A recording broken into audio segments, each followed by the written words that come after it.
Sabah, mayın 4-də Bakıda hava dəyişkən buludlu olacaq.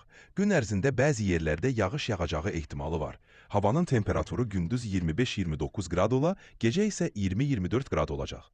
Şimal-şərq küləyi günün ikinci yarısında mülayim şimal-qərb küləyi ilə əvəz olunacaq. Sabah Azərbaycanın digər bölgələrində də hava müxtəlif olacaq.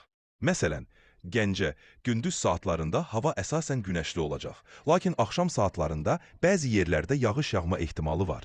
Temperatur 27-31 qrad arasında dəyişəcək. Lənkəran, bu bölgədə hava əsasən yağmurlu olacaq.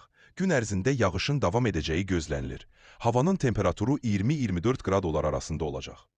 Şəki ərazisində hava dəyişkən buludlu olacaq. Gündüz saatlarında hava əsasən günəşli olacaq. Amma axşam saatlarında yağış yağma ehtimalı var. Temperatur 25-28 qrad arasında dəyişəcək. Hər bölgədə hava şəraiti biraz fərqli ola bilər. Buna görə də ehtiyatlı olmaq tövsiyə olunur.